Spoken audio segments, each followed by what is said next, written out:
Ya, baik. Assalamualaikum warahmatullahi wabarakatuh. Selamat pagi semuanya.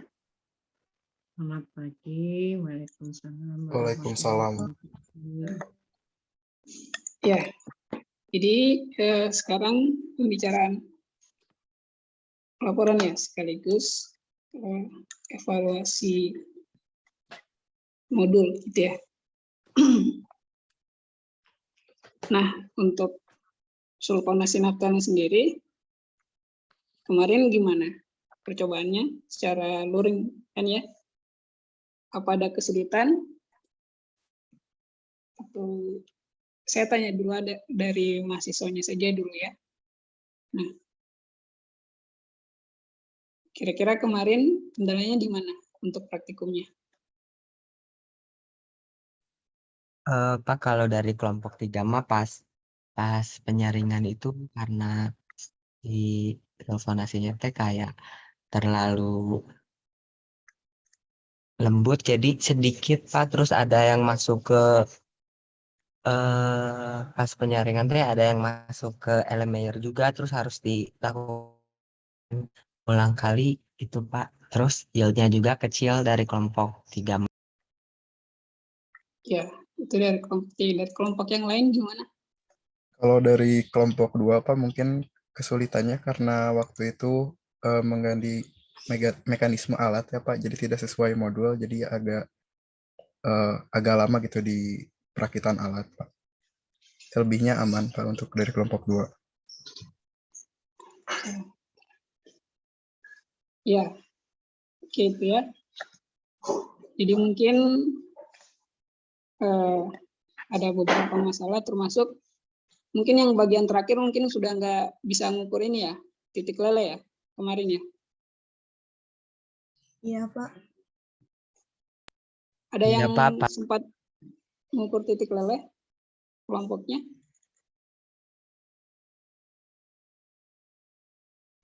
Yang di awal udah bisa ngukur apa dari awal sudah nggak bisa ngukur? Kelompok 1 bisa Pak.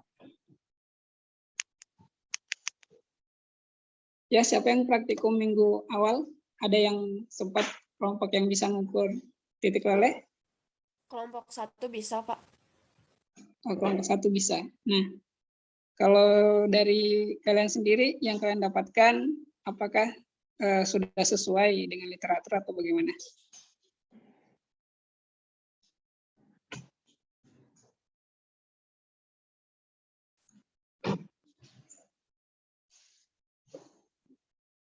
Halo? Kemarin tuh kendalanya sebenarnya di alatnya karena nggak bisa naik ya suhunya ya. Jadi yang lain sudah nggak bisa mengukur.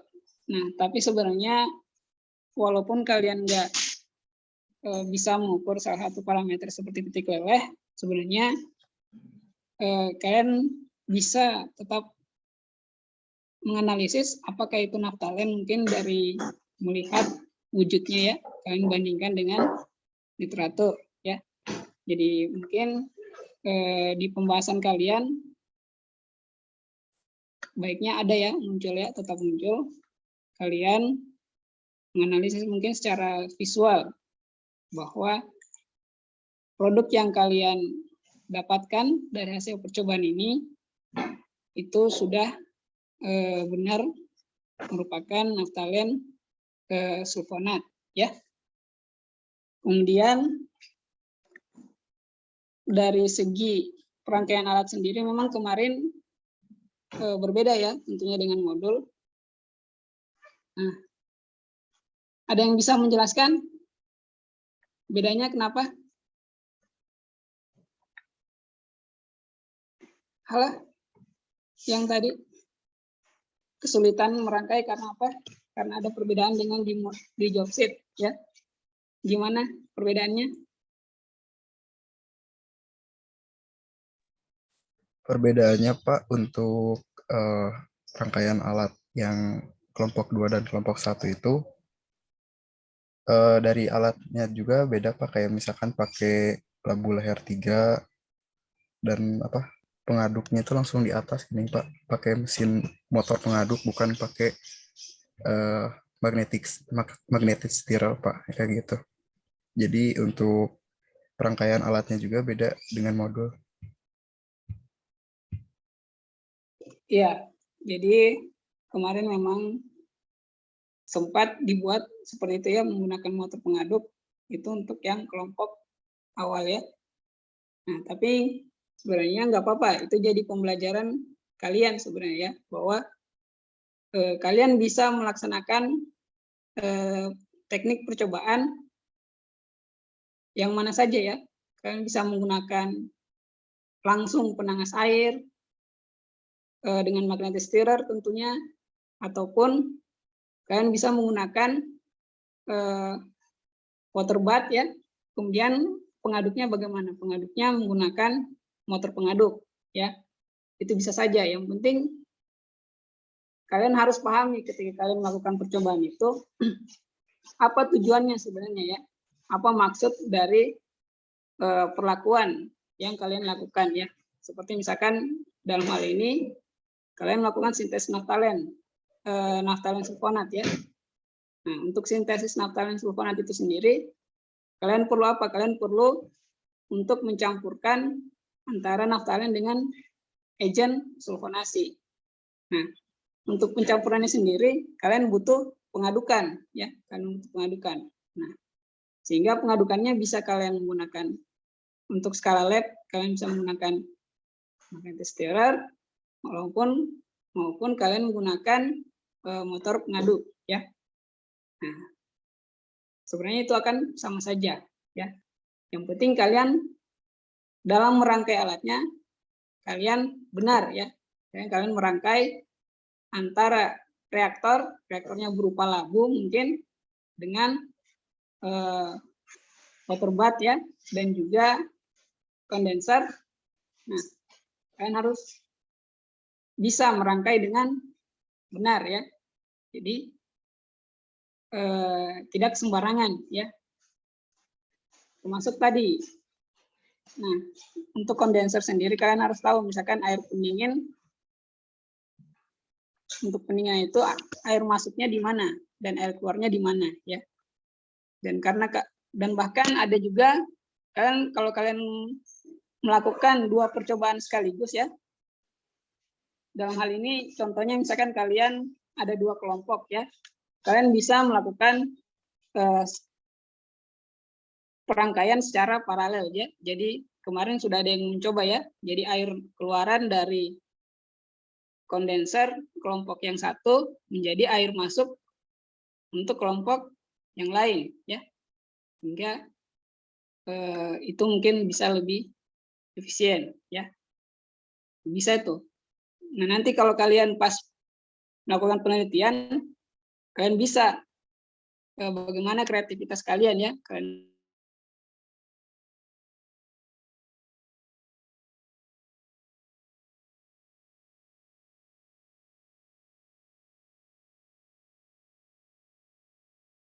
nanti kalian melakukan percobaan saat penelitian ya. Jadi kalian nanti akan terus-menerus melakukan praktikum yang tujuan akhirnya kalian untuk bisa terbiasa ya. Terbiasa. Yang penting kalian mendapat apa istilahnya? Mendapatkan skill ya, misalkan dalam merangkai alat, kemudian dalam menyaring bahan ya, seperti itu. Nah, jadi kemarin dalam praktikum sulfonasi naftalen sebenarnya ada 3 tahapan. Ada yang bisa menjelaskan tahapan utamanya apa saja? Halo?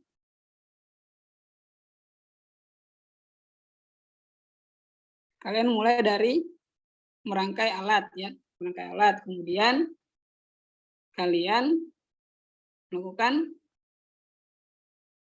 pengkondisian ya, pengkondisian suhu reaksi ya. Suhu reaksi, kemudian kalian melakukan reaksi ya, reaksi sulfonasi naftalen. Setelah reaksi apa yang kalian lakukan terakhir?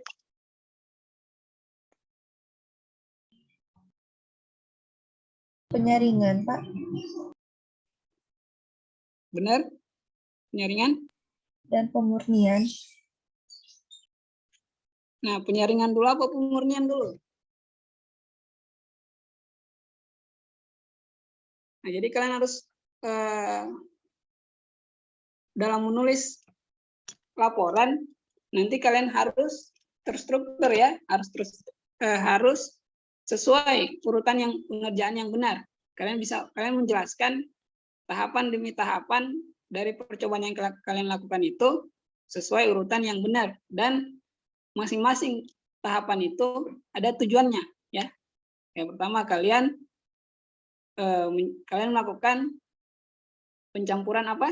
Yang pertama, setelah kalian merangkai alat, kalian melakukan pencampuran antara bahan baku naftalen dengan diklorometan. Tujuannya apa? Nah, itu harus kalian tahu dan kalian bisa menjelaskan ya. Apa tujuannya sebenarnya? Kalian mencampurkan antara naftalen dengan diklorometan. Diklorometan itu apa sebenarnya? Fungsinya. Nah, itu juga yang saya tanyakan kemarin kan pada saat pretest. Ada yang saya tanyakan bahwa kalian menuliskan bahan-bahan serta alat yang kalian gunakan beserta dengan fungsinya ya. Jadi itu ya. Jadi dalam melaksanakan percobaan ini sebenarnya kalian harus tahu dulu apa saja yang kalian butuhkan ya. Dari segi alat maupun dari segi bahan. Apa saja yang kalian butuhkan dan fungsinya masing-masing ya. Misalkan naftalen, fungsinya apa naftalen di situ? Sebagai bahan bakunya ya, bahan baku naftalen. Kemudian diklorometan. Nah, sebagai apa? Kenapa harus kalian campurkan dengan diklorometan? Ada yang tahu? Ada yang bisa menjawab? Untuk melarutkan naftalen ya, Pak.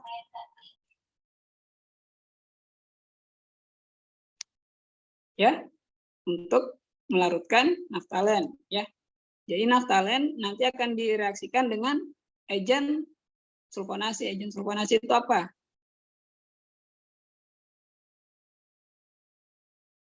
Halo? Agen sulfonasi yang mana di sini? Asam sulfat pekat ya. Asam sulfat pekat. Dia wujudnya apa? Asam sulfat pekat?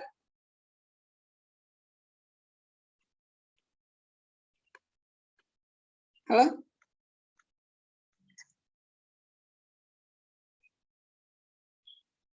Wujudnya berupa cairan, sehingga untuk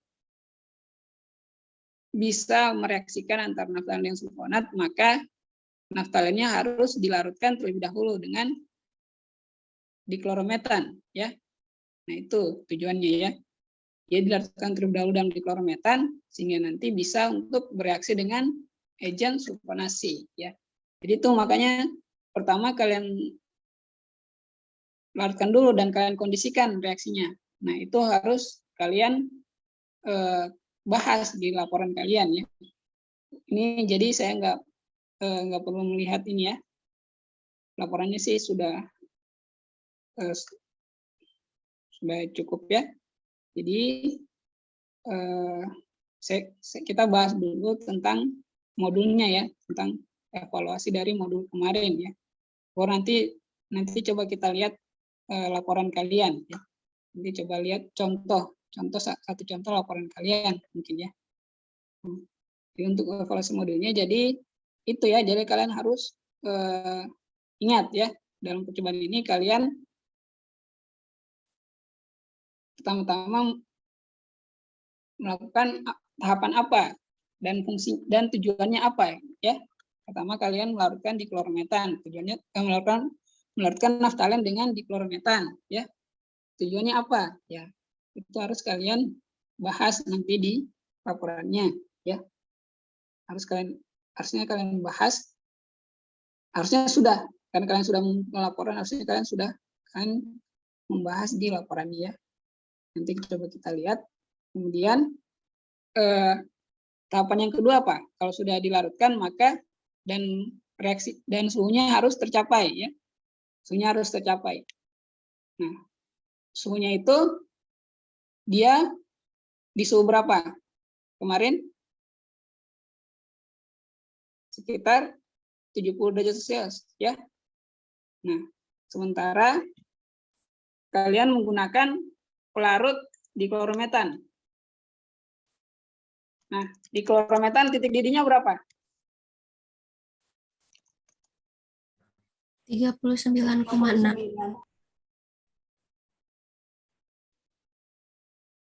Ya, titik didihnya 39,6 derajat Celcius. Sehingga kalau kalian melangsungkan reaksi pada suhu 70 derajat, kira-kira habis nggak naftalennya? Diklorometannya, maksudnya. Habis. Nah, habis. Nah, oleh karena itu kalian menggunakan apa di sini? Agar diklorometannya tetap ada. Karena dia termasuk pelarut yang volatil. Kalian menggunakan apa di sini? Kondensor. Nah, itulah gunanya kondenser ya. Gunanya kondenser sehingga nanti diklorometan yang menguap, pelarut yang menguap, atau zat yang menguap maupun hasil reaksi yang menguap di situ nanti dia akan terkondensasi lagi, jatuh ke labu lagi, jatuh ke reaktor lagi ya. Sehingga nanti tetap ada dalam reaktor ya, tetap ada dalam reaktor dan bisa terus bereaksi sampai apa? Sampai naftalennya habis bereaksi dengan agent sulfonasi ya, sampai naftalennya habis bereaksi dengan atau tersulfonasi dengan asam sulfat ya, dengan SO3 yang didapatkan dari asam sulfat ya. Nah, jadi kalian harus tahu bahwa itu gunanya apa dari alat-alat yang kalian gunakan. Nah, kemudian kemarin jadinya ada beberapa variasi ya. Ada beberapa variasi ya. Ada kelompok yang tadi seperti disebutkan ada yang menggunakan motor pengaduk. Kemudian ada juga yang menggunakan magnetic stirrer kan di bagian akhir kan diubah ya. Tapi itu tidak masalah ya, tidak masalah. Yang penting kalian melakukan tahapan reaksi dengan benar ya, tidak masalah mau pengadukannya menggunakan motor pengaduk, mau pengadukannya menggunakan magnetic stirrer tidak masalah ya. Yang penting kalian melakukan reaksi dengan benar. Kalian juga menggunakan media pemanas berupa apa? Penangas air ya, berupa air penangas ya. Ada yang menggunakan water bath dan ada yang air penangasnya di gelas kimia ya. Gelas kimia. Dan sebenarnya saya beritahukan juga waktu kemarin di praktikum ya. Jadi kalian kalau nanti kalian bisa modifikasi juga tuh. Kalian kan menggunakan air penangas yang kalian taruh di gelas kimia dan reaktornya direndam di gelas kimia tadi berisi air. Benar? Halo? Betul, Pak. Nah, kalian bisa menggunakan semacam mangkok ya, mangkok besi ya. Kalian bisa modifikasi ya, kalian agar lebih rendah dibandingkan gelas kimia tadi. Kalian isi air dan mangkok besi juga kalian bisa untuk misalkan kalau kalian ingin temperaturnya di atas 100 derajat Celcius ya. Kalau kalian ingin di atas 100 derajat Celcius dan kalian ingin menggunakan magnetic stirrer ya, jadi nggak menggunakan motor pengaduk, maka kalian bisa air penangasnya kalian taruh di mangkok misalkan, kemudian bisa air atau kalau di atas 100 derajat Celcius berarti kalian butuh penangas minyak ya. Jadi itu teknik reaksi ya. Jadi tergantung. Karena kalian temperaturnya hanya 70 derajat Celcius di bawah 100 maka cukup air sebagai media penangas ya. Dan air jadi nggak langsung reaktornya diaduk di hot plate ya. Ini nggak langsung, tetap jadi menggunakan media air ya, penangas air. Nah, dan itu ada tujuannya, ada tujuannya sebenarnya, agar nanti panas yang masuk ke reaktor bisa merata ya, sehingga kalian menggunakan media air penangas ya. Kalian harus pahami ya maksudnya ya. Jadi kalian nggak langsung menggunakan kalian nggak langsung reaktornya di hot plate dan diaduk ya, kan menggunakan media penangas air di situ ya. Dan karena di bawah 100 derajat Celcius maka kalian menggunakan air saja. Tapi kalau kalian ingin melangsungkan reaksi di atas 100 derajat Celcius maka tidak bisa air, karena air mendidih pada suhu berapa? 100, Pak. Ya, 100. Jadi kalian bisa menggunakan tadi penangas minyak atau parafin ya. Nah itu, ini sebagai pelajaran saja ya untuk kalian ya. Nah, jadi karena dia temperaturnya 70 derajat Celcius maka menggunakan penangas air ya. Nah, tidak ada masalah sebenarnya. Jadi seperti tadi menggunakan motor pengaduk pun tidak masalah ya, tidak masalah. Menggunakan magnetic stirrer dengan proses dengan tadi menggunakan gelas kimia diisi air ataupun menggunakan water bath yaitu dengan motor pengaduk yaitu tidak masalah ya, yang mana saja bisa dilakukan, benar ya. Yang penting sesuai kebutuhan ya. Nah, mungkin yang kurang tepat adalah ketika kalian misalkan menggunakan Erlenmeyer yang menggunakan Erlenmeyer yang mulutnya cuma satu ya. Nah itu ya, itu sebenarnya perlu direvisi mungkin ya nanti di job sheet-nya ya, karena tahapan yang pertama kan kalian mengkondisikan reaksi ya, akan susah ketika nanti kalian akan menambahkan agennya asam sulfat pekat. Kalian harus mengangkat sedikit kondenser, berarti kan karena mulutnya cuma satu ya. Jadi kalian akan memasukkan agen H2SO4, kalian harus mengangkat kondenser, dan berarti kalau pada saat itu berarti tidak terjadi pendinginan dan mungkin akan ada yang menguap dari pelarutnya ke luar ya, akan ada yang hilang di situ ya, sehingga itu tidak, prosedur seperti itu tidak disarankan ya, sehingga kemarin dimodifikasi, makanya kalian menggunakan labu layer 3, kalian nggak lagi menggunakan Erlenmeyer di situ ya. Kalian menggunakan labu layer 3 atau labu layer 2 kemarin ya, labu layer 2, sehingga satu buat kondenser, satu buat memasukkan agennya nanti di tengah-tengah reaksi, di tengah-tengah proses ya. Kan pertama proses pemanasan ya, pemanasan untuk mengkondisikan suhu reaksi 70 derajat Celcius. Baru kemudian kalau sudah tercapai dimasukkan agen asam sulfat pekat kan. Nah itu berarti harus ada satu mulut lagi ya. Nah, seperti itu. Ataupun kalian bisa menggunakan labu layer 3 jika kalian ingin langsung temperatur termometernya itu kalian pakai untuk mengukur suhu yang di dalam reaktor ya. Nah, itu bisa saja. Nah, percobaan seperti itu bisa saja.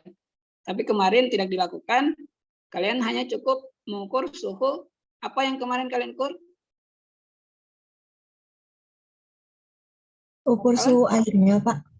Iya, suhu air penangas saja, air penangasnya aja, tidak suhu di dalam reaktor ya. Jadi nggak apa-apa itu untuk, walaupun tidak akan sama ya. Jadi saya sampaikan saja tidak akan sama antara suhu hot plate sebagai pemanas, tidak akan sama dengan suhu air, tidak akan sama dengan air penangasnya, dan tidak akan sama dengan suhu di dalam reaktor. Nah itu terjadi perpindahan panas di situ ya. Oke, jadi itu ya, jadi prosesnya makanya menggunakan tadi labu leher 2 atau labu leher 3 ya. Nah, itu tidak menggunakan Erlenmeyer yang buatnya 1. Nah, itu kurang tepat ya. Nah, karena nanti kurang safety juga ya.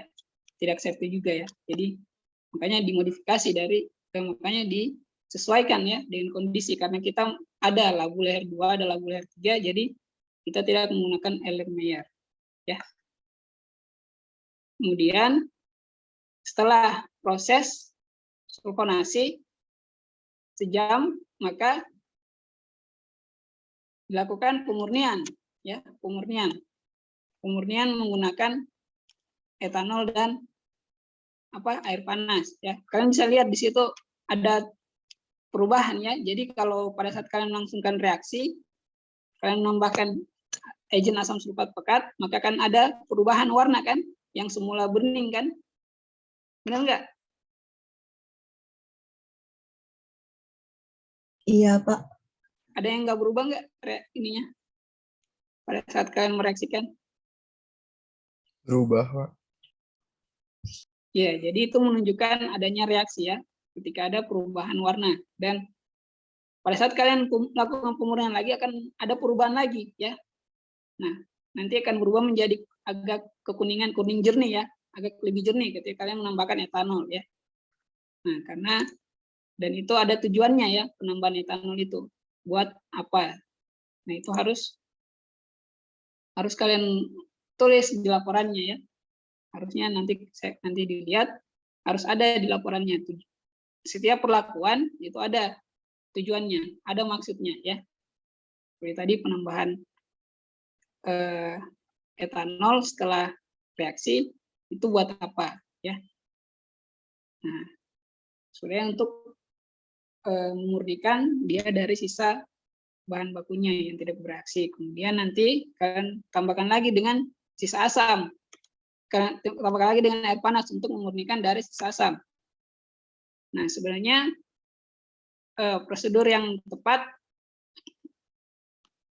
yang safety kemarin saya udah beritahukan juga yang bagian akhir ya. Nah, bukan air panasnya yang ditambahkan ke reaktor, ya, tapi yang dari reaktor yang ditambahkan ke air panas, ya, karena ada sisa asam di situ ya, menggunakan asam sulfat pekat, ya, nanti akan terjadi letupan-letupan yang lebih dahsyat jika kalian menambahkan air panasnya ke asam, ya, sesuai dengan prosedur yang tepat, maka asam ke air, ya, sama ketika kalian melakukan pengenceran larutan, ya, ketika kalian mengencerkan larutan asam sulfat pekat, maka di labunya harus ada airnya dulu, ya, ada airnya dulu dikit, ya, baru kalian bisa menambahkan asamnya, ya, seperti itu. Nah, kemudian kalian baru melakukan penyaringan, ya, di situ akan setelah kalian tambahkan air panas, nanti disitulah benar-benar perubahannya, benar-benar terlihat perubahannya. Dia akan terbentuk endapan, ya, mulai keruh di situ, ya, mulai keruh berwarna putih dan endapan. Dan ketika kalian dinginkan, nanti akan semakin banyak endapannya, terjadi proses rekristalisasi, ya. Kemudian kalian saring, nanti akan kelihatan di situ padatan putih, ya, padatan putih dari naftalen sulfonat, ya, kita kalian saring. Nah, kemudian terakhir kalian keringkan desikator. Nah, sebenarnya kalian perlu mengukur titik leleh, tapi karena alat titik lelehnya rusak, jadi nggak apa-apa, kalian analisa saja secara visual, ya, secara visual penampakan dari naftalen sulfonatnya. Nah, itu untuk evaluasi modulnya, ya. Saya pikir seperti itu. Ada yang ingin ditanyakan?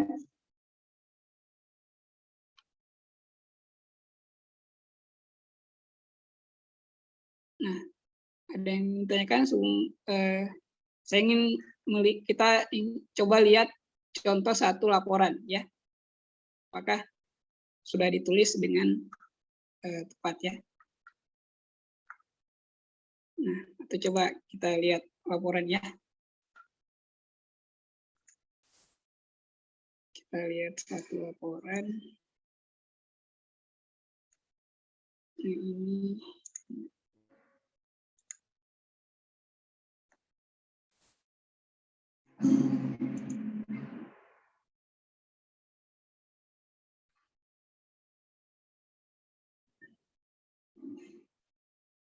Gimana? Sudah muncul nggak?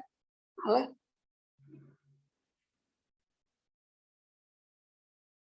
Sudah, Pak Robi. Ya, sudah terlihat ya, ini laporan dari kelompok 5 ya. R. Sarah dan Rafila, Rahadian, dan Rahma ya. Oke, untuk laporannya cover, kemudian pendahuluan ya. Latar belakang tujuan. Sebenarnya kemarin perusahaan sudah ini ya. Sebenarnya prinsip dasar praktikumnya aja sebenarnya, jadi tujuan.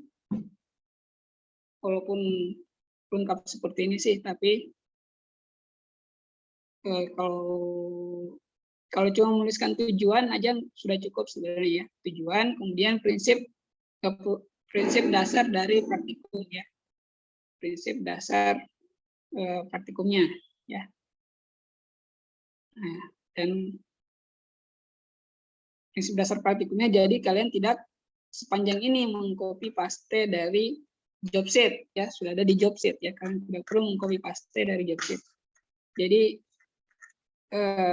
cukup prinsip dasar praktikumnya bahwa sulfonasi itu apa, kemudian agent yang kalian gunakan itu apa, agent sulfonasi apa, kemudian tidak perlu dibuat table seperti ini, faktor yang mempengaruhi reaksinya apa saja, kemudian reaksi keseluruhannya apa ya. Jadi tidak perlu semuanya ditulis ya, di copy paste dari job sheet ya, tidak perlu. Nah, dan kemudian ini ya, jadi reaksi yang terjadi ini saya tanyakan juga kemarin waktu pretest, reaksi organik yang terjadi pada sulfonasi naftalen ini adalah berupa reaksi substitusi elektrofilik ya, elektrofilik. Jadi apa elektrofiliknya di sini? Elektrofiliknya ini adalah SO3-nya itu yang berasal dari asam sulfat pekat ya.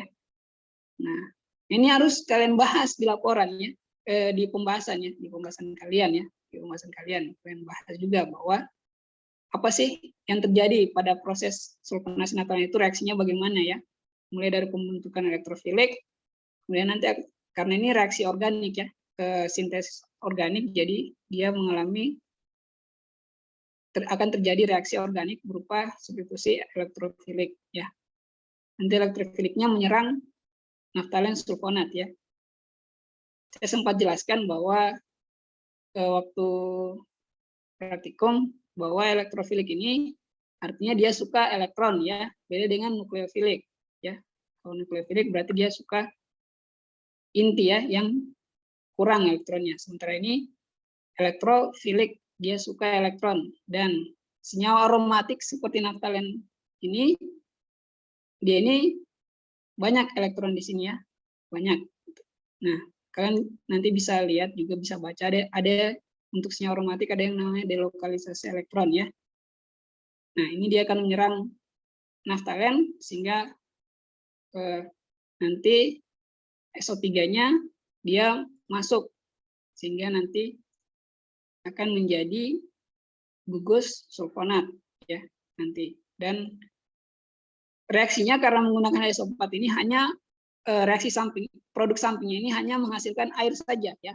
Jadi cukup aman di laboratorium. Makanya kita menggunakan agent berupa H2SO4 pekat ya. Karena dia akan menghasilkan natrium sulfonat dan air. Dan mungkin ada sisa asam. Inilah sisa asam yang tidak bereaksi dengan yang belum bereaksi dengan naftalen. Inilah yang kalian murnikan dengan air panas tadi ya. Oke, jadi ini secara ringkas saja, tidak perlu kalian copy paste seperti ini sebenarnya ya di laporannya ya. Nah, baru kemudian pelaksanaan praktikum, oke lah. Dan ini tidak perlu ya, ini saya lihat kalian masih copy paste lagi dari job sheet ya. Padahal seingat saya udah tulis juga sebagian mungkin ada yang saya nggak tulis di jurnalnya ya, bahwa alat dan bahan itu sesuai yang kalian lakukan pada saat percobaan ya. Jadi kalian nggak, apa yang kalian tidak pakai, maka itu kalian tidak tulis ya. Sebenarnya ya harusnya seperti itu ya. Jadi itu yang kalian tidak tulis. Yang kalian tidak gunakan pada saat percobaan itu kalian tidak tulis. Jadi jangan di copy paste dari job sheet ya. Karena ini semua dari job sheet, maka kalian copy paste sebenarnya ini tidak tepat ya. Tidak tepat ya. Kalian tidak menggunakan mortar, alu ya, maka jangan kalian tulis ya. Kalian tulis alat-alat inti yang kalian gunakan pada saat percobaan. Kalian menggunakan, misalkan kalian menggunakan motor bat. Nah, kalau kalian yang menggunakan motor pengaduk, maka tulis motor pengaduk. Tapi kalau yang tidak menggunakan motor pengaduk, maka jangan tulis motor pengaduk ya. Di situ. Begitu juga dengan bahan yang digunakan ya. Kalau kalian menggunakan kalau kalian tidak menggunakan NaOH, jangan ditulis menggunakan NaOH karena kalian tidak melakukan titrasi ya. Jadi untuk kalian tidak perlu menganalisis asam, kalian tidak perlu titrasi, yaitu ya. Makanya itu saya beritahu waktu pada saat praktikum, kalian tidak analisis sisa asam sehingga kalian tidak perlu melakukan titrasi. Ya, oke, ini sudah sesuai ya. Nah, ini untuk bahannya sendiri sih sudah sesuai, tapi untuk alatnya mungkin masih ada yang tidak sesuai ya. Masih mengcopy paste dari untuk interupsi. Ya. Mohon maaf Pak, terkait tadi dasar teori tidak menyalin di job sheet Pak, tapi ada beberapa yang sumber-sumber yang ditambahkan untuk mendukung praktikum sulfonasi ini Pak. Kemudian yang alatnya untuk mortar alu itu kita menggunakannya Pak di lanjutan praktikum kedua hari Kamis kalau tidak salah, itu untuk titik leleh, jadi ditumbuk dulu ininya naftalennya Pak. Jadi nanti dimasukkan ke pipa kapilernya jadi lebih mudah gitu Pak. Terima kasih. Oke, berarti ini untuk ini ada ya. Oke, tapi tetap saja di sini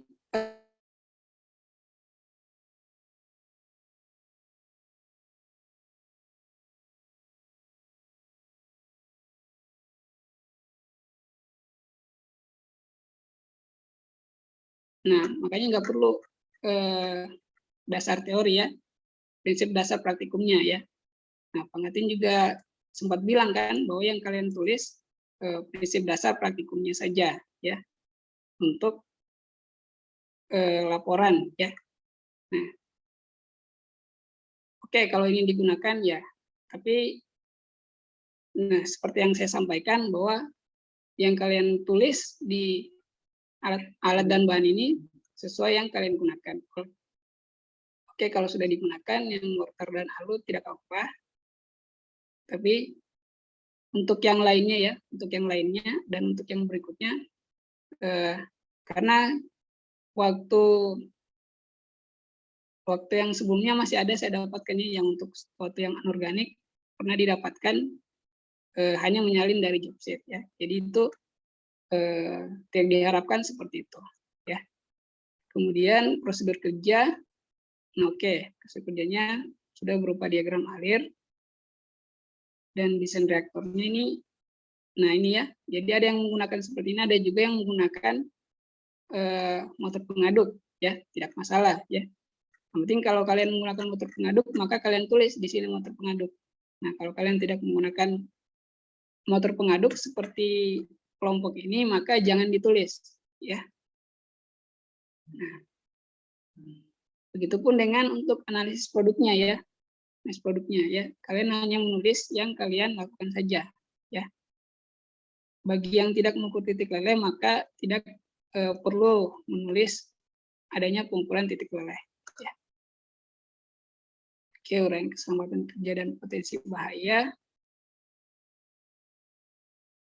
Nah, seperti halnya di ini, di apa? Di job set. Nah, oke, ini sudah benar ya. Sepertinya maksudnya di jurnal maksudnya ya. Nah, kalian yang untuk kelompok lain juga nanti akan dilihat ya. Bahan yang kalian gunakan harus ada MSDS-nya ya. Ada MSDS-nya seperti yang kalian tulis di jurnal, ada MSDS-nya, tapi mungkin di lampiran ya, di lampiran, tidak dimasukkan di bagian utama laporan ya. Oke, kemudian tabel pengamatan.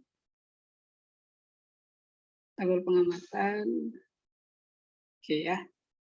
Nah, kemudian untuk perhitungan ya.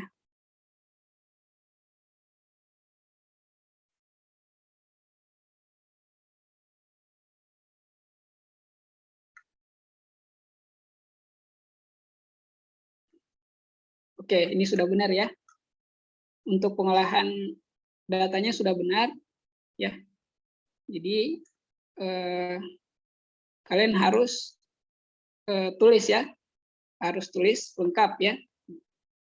Berikut satuannya ya. Berikut satuannya sehingga tahu asalnya dari mana. Jadi yang pertama kalian tulis tentunya reaksi stoikiometrinya. Kemudian baru kalian hitung mol awal maupun mol hasil reaksi ya. Sehingga nanti kalian akan dapatkan berat secara teoritis yang kalian bandingkan dengan berat percobaan sehingga akan didapat yield atau rendemennya ya. Oke, ini sedikit ya, nggak banyak ya kemarin ya. 10%, oke, nggak apa-apa. Untuk produknya sendiri bagaimana untuk yang kelompok ini? Apakah ada yang lolos dari penyaringan atau seperti yang tadi disebutkan temannya atau bagaimana? Ada kendala untuk di penyaringan?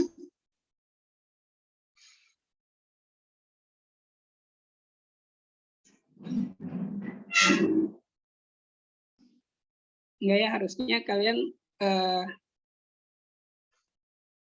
menyaringnya kalau sudah sesuai prosedur harusnya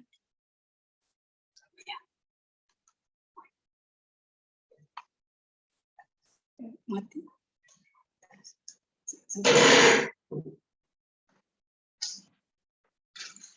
Oke ya, jadi untuk sekarang coba kita lihat untuk di pembahasannya ya.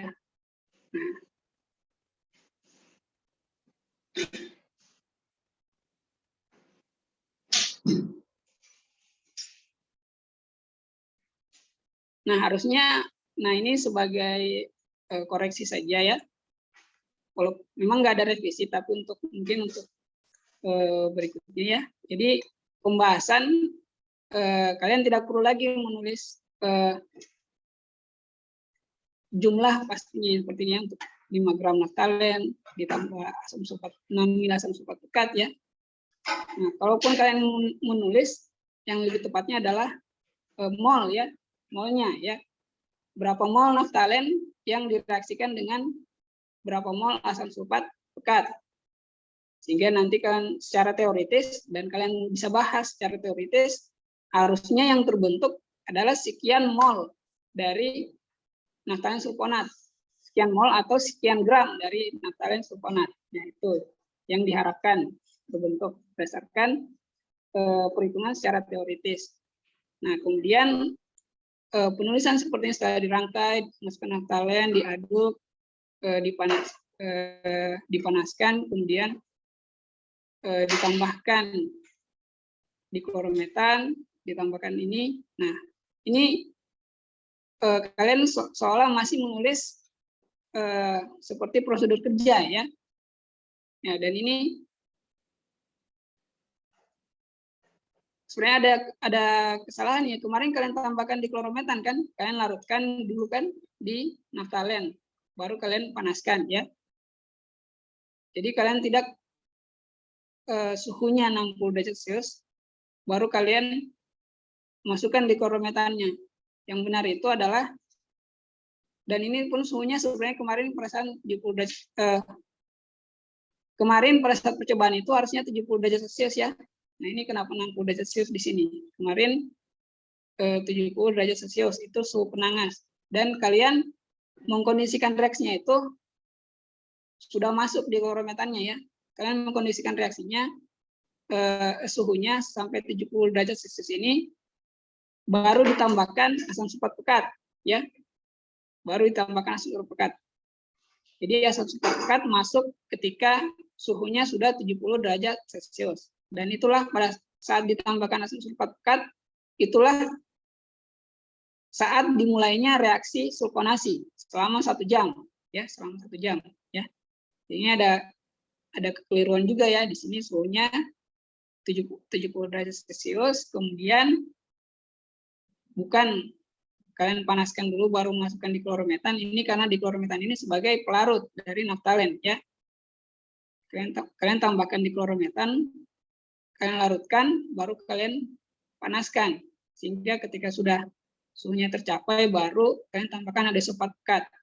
Dan seperti yang tadi telah saya sampaikan, nah, jangan ditulis seperti ini ya, jangan ditulis dengan penulisan seperti ini. Kalian baiknya tidak menuliskan prosedur, kalian cukup menuliskan misalkan dia dilarutkan dengan naftalen, harus dilarutkan terlebih dahulu dengan diklorometan. Tujuannya buat apa ya? Nah, tadi kan saya sudah jelaskan agar bisa direaksikan dengan asam sulfat pekat yang juga berwujud cair ya, sehingga dia harus dilarutkan dulu dengan diklorometan. Dan kemudian dikondisikan suhu reaksinya agar mencapai suhu reaksi terlebih dahulu, baru kemudian ditambahkan asam sulfat pekat. Ya, oke, ini sudah ada penjelasan reaksinya seperti apa. Kemudian baru kalian lakukan pemurnian, ya, pemurnian. Fungsinya apa di situ ya, pemurnian masing-masing. Baru kalian, nah ini di sini kalian bisa bahas tadi bahwa berat teoritis yang kalian seharusnya dapatkan dari sekian mol naftalen atau sekian gram naftalen itu harusnya berapa, dan ternyata kalian mendapatkan sekian gram ya, sehingga yield atau rendemennya berapa kalian dapatkan. Nah, kalau kurang kalian bisa bahas apa penyebabnya ya. Nah, kalau tidak sesuai dengan berat teori, nah apa itu kalian bahas ya. Kemudian titik leleh ya, titik lelehnya apakah sudah sesuai dengan literatur, yaitu kalian bahas bahwa dia itu menunjukkan senyawa naftalen alfa naftalen sulfonat jika sudah sesuai dengan titik leleh yang ada di literatur ya. Kalaupun melenceng dikit tidak apa-apa ya. Oke, saya lihat sudah cukup bagus pembahasannya ya. Hanya tadi ada koreksi, tidak perlu kalian rangkai saja kata-katanya, kalian susun ulang kata-katanya, sebaiknya jangan menuliskan lagi kalimatnya seolah-olah seperti prosedur kerja ya, tidak perlu. Yang penting adalah inti perlakuan yang kalian lakukan dan maksud tujuannya apa ya. Itu cara menuliskan pembahasan ya. Oke ya, jadi tidak perlu saya periksa semua untuk ininya pembahasannya. Jadi tadi sebagai contoh saja ya. Oke. Jadi itu ada pertanyaan? Cukup?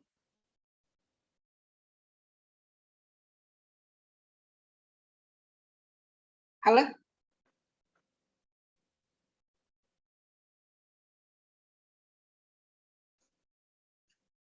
Cukup ya. Nah, kalau gitu saya kembalikan kepada Bu Kriyanti. Dari saya pembicaraan laporan sudah cukup ya. Nanti Bu Kriyanti atau Bu Sinta. Oke. Oke, Pak Robi, makasih. Saya dulu mungkin ya Bu Sinta ya. Bu Sinta sudah 25. Mangga Bu Keri aja duluan. Oke. Oke, Assalamualaikum warahmatullahi wabarakatuh. Selamat pagi semuanya kelas 1C. Kayaknya tadi sudah banyak dan berpanjang lebar bersama Pak Robi ya. Jadi saya melanjutkan untuk pembahasan atau evaluasi laporan praktikum sintesis organik anorganik, khususnya modul yang saya ampu, yaitu modul nitrasi sintesis alfa nitronaftalen ya. Pak Robi punten bisa di-mute dulu.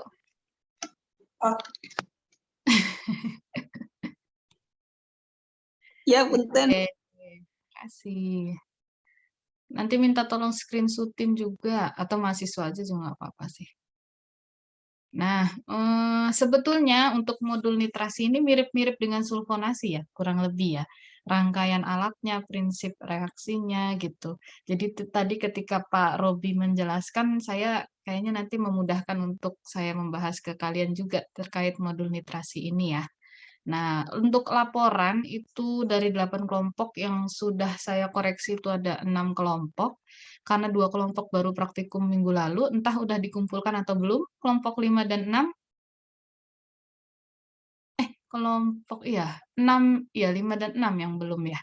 Karena minggu lalu saya nitip ke Pangatin, jadi praktikum sama Pangatin atau belum ya? Iya Bu, betul sama Pangatin. Ya, terus diarahkan sama Pangatin, dikumpulkan ke Pangatin atau ke saya laporannya? Dikumpulkan ke Pangatin Bu, tapi bentuknya hard file gitu Bu. Oh, ya, bagus lah.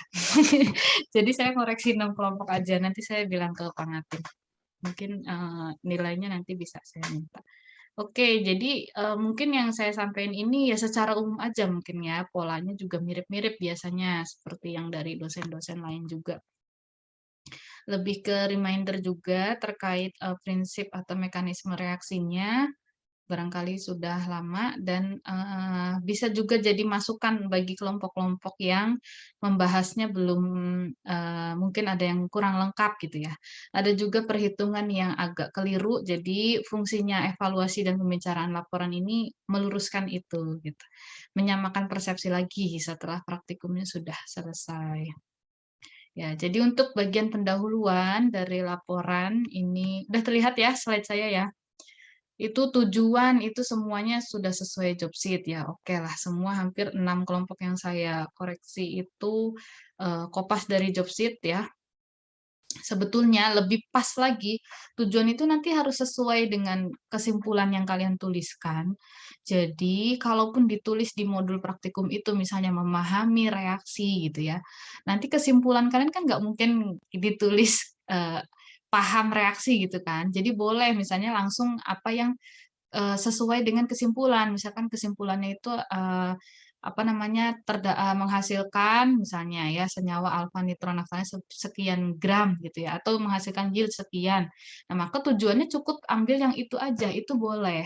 Jadi kalau di jurnal dengan di laporan tujuannya itu berbeda karena disesuaikan dengan apa yang sebetulnya kalian lakukan. Dan praktikum ini kan kalian lakukan secara luring ya. Jadi ya tujuan yang kalian lakukan sesuai yang waktu itu kalian praktikum itu kalian melakukan apa, bertujuan untuk apa, dan kesimpulan yang kalian tuliskan apa, dan itu harus sesuai gitu. Nah, kemudian bagian pendahuluannya ada yang pakai latar belakang, ada yang tidak, dan sebagian besar dasar teori itu sebagian besar ya. Jadi ada beberapa kelompok yang saya kasih nilai plus itu karena tadi seperti kelompok tadi siapa tuh bilang ditambahkan literatur dari yang lain. Nah, ada yang benar-benar plak gitu ya dari job sheet diambil semua gitu. Alat dan bahan secara umum oke, tapi ada yang betul-betul tidak disesuaikan dengan di job sheet-nya gitu ya. Tidak disesuaikan dengan yang kenyataannya dilakukan saat praktikum. Jadi ada yang sebetulnya nggak dipakai, seperti tadi kata Pak Robi, tapi tetap dimasukkan gitu. Atau ada yang disesuaikan gitu, waktu itu praktikum pakai penangas apa, terus desain alatnya juga mungkin agak dimodif, tampilannya tidak seperti yang ada di modul, itu boleh juga masukin foto aslinya yang kalian rangkai gitu waktu praktikum. Ya, kemudian prosedur itu saya minta dalam bentuk flowsheet kan ya, flowchart kan ya. Di beberapa ada yang masih memasukkan yang paragrafnya. Sebetulnya itu nggak perlu, tapi ya jadi nambah-nambah kan, jadi double. Itu sebetulnya biar efektif cukup yang flowchartnya aja. Dan sebagian ada yang masih memasukkan tahapan pemurnian. Nah, berarti waktu itu saya memberi arahan mungkin tidak terlalu disimak tuh. Saya bilang kan kita cukup sampai jadi kristal ya kan, kemudian cuma dicuci pakai aquades panas aja, aquades yang mendidih, tapi tidak sampai pemurnian yang dengan alkohol karena masih butuh tambahan 1 hari lagi ya. Waktu itu saya arahkan untuk itu di skip ya. Nah, beberapa 2 atau 1 kelompok ya saya lupa masih masuk ke yang pemurnian, yang lain sudah oke. Kemudian MSDS, ini juga untuk praktikum lainnya ya. MSDS tuh nggak perlu panjang-panjang dimasukkan semua, yang paling penting itu dimasukkan bagian yang penanganan bahan kimia yang akan dipakainya. Nah, misalnya waktu di jurnal kalian bikin MSDS apa, kemudian waktu praktikum ternyata bahannya ada yang disesuaikan, maka saat penyusunan laporan itu bahan-bahan kimia yang kalian masukkan di bagian MSDS itu yang sesuai yang dipakai aja. Dan yang pentingnya itu sebetulnya kalau karakteristik misalnya fisiknya, kimianya itu nggak perlu detail, yang penting itu penanganannya ketika kena bahan itu harus seperti apa, efeknya ke kulit misalnya seperti apa, ke mata seperti apa, penanganannya seperti apa, kayak gitu. Nah, ini bagian pendahuluan. Nah, ini tadi tujuan kalau kopas dari job sheet ini seperti ini, ya kan? Berarti nih bisa diubah bentuknya. Berarti kan apa? Melakukan tahapan proses nitrasi atau menghitung produk nitrasi, ya kan? Produk nitrasi melalui penghitungan yield dan analisis kualitatif menggunakan pengukuran titik leleh misalnya. Jadi kesimpulannya nanti cukup yieldnya berapa persen, titik lelehnya berapa derajat Celcius, itu boleh. Jadi nggak mesti sama sebetulnya dengan yang ada di job sheet. Next, itu runut lagi kita masuk ke pengolahan data ya. Jadi pengolahan data ini ada beberapa versi. Saya cek lagi bagaimana caranya mahasiswa menghitung massa senyawa yang dihasilkan, dalam hal ini produk alfa nitronaftalin yang dihasilkan ya secara stoikiometris. Nah, secara umum reaksi keseluruhannya sudah betul semuanya ya. Ini naftalen C10H8 plus asam nitrat ya. Kemudian jadi alfa nitronaftalen plus air. Nah, yang berbeda adalah itu saat perhitungan mol HNO3 kalau saya lihat. Perhitungan mol naftalen nggak ada masalah karena bahan baku yang dipakai kita kan dalam bentuk padatan, jadi tinggal massa dibagi dengan MR-nya ya 0,039.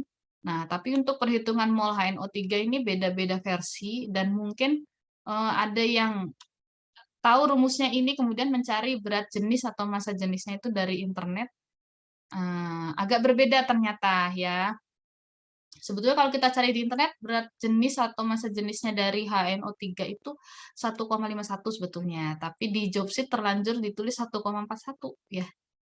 Itu nggak apa-apa, saya maklumin angka ini mungkin berarti langsung ambil dari job sheet. Ada yang memasukkannya 1,51 itu berarti googling ya, cari di internet. Nah, secara prinsipnya ini oke dari ini, tapi pembulatan mungkin ya 0,0 harusnya 79 atau 78 ini dibulatin.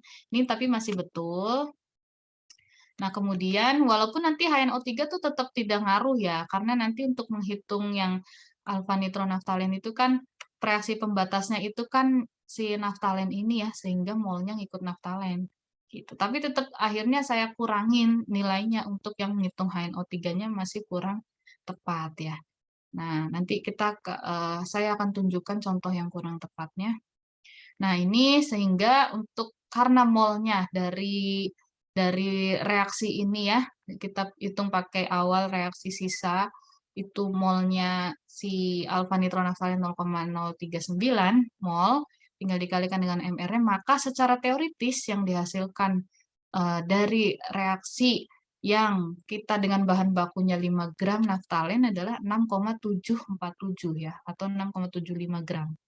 Itu dengan persentase hasil rendemennya itu rumusnya adalah tinggal hasil percobaan dibagi secara teoritis berarti 6,747 kali 100%. Ini sudah betul, karena saya minta yieldnya dalam massa. Dan semuanya sudah betul, tidak ada yang menghitungnya dalam mol. Nah, ini juga ada yang versi lain. Yang versi lain itu berat jenisnya. Ini kan kalau rumus di sini, itu sebetulnya berat jenis di sini, itu kalau di sini ada persennya, berarti berat jenis yang dimasukkan itu berat jenis HNO3 yang pekat yang 100%-nya. Nah, kemudian dikalikan dengan konsentrasinya 65%. Nah, ada kelompok yang berat jenisnya itu langsung dimasukkan 0,9165. Nah, ini sebetulnya mungkin karena dari job sheet-nya ada perhitungan untuk yang 0,65 atau 65% itu berat jenisnya segini. Tapi baiknya di dalam pengolahan data ini ditambahkan lagi, jadi nggak ujuk-ujuk segini. Karena nanti kalau kita cross-check berat jenis dari HNO3 ya bukan segini, gitu ya. Walaupun angka akhirnya ini betul, 0,079 atau 0,08 kalau dibuletin. Yang ini masih oke kalau masih kayak gini. Cuman ini kurang keterangan si ini datangnya dari mana. Nah, kalau yang ini, ada yang mau berpendapat kenapa yang ini contoh yang keliru mengolahnya? Saya lupa ini punya kelompok berapa. Ada 2 kelompok yang ngitungnya keliru. Perhitungan mol asam nitrat sama asam sulfatnya.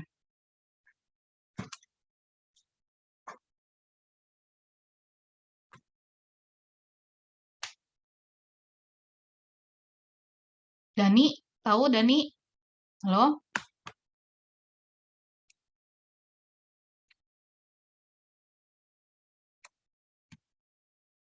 Atau siapa yang mau jawab?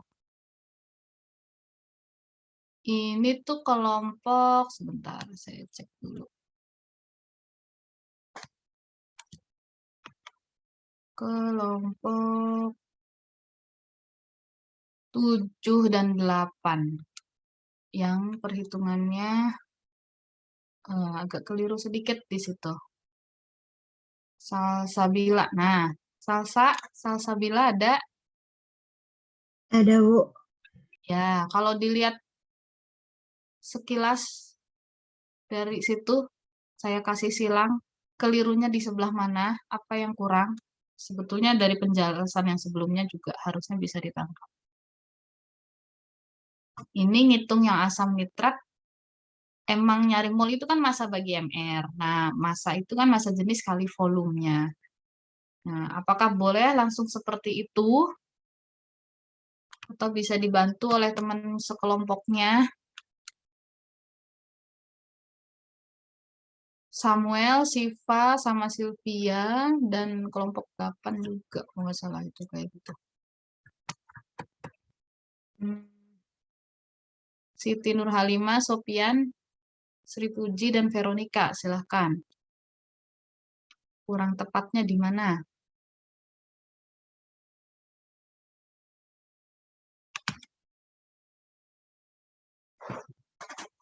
Bandingkan sama yang sebelum-sebelumnya. Nih.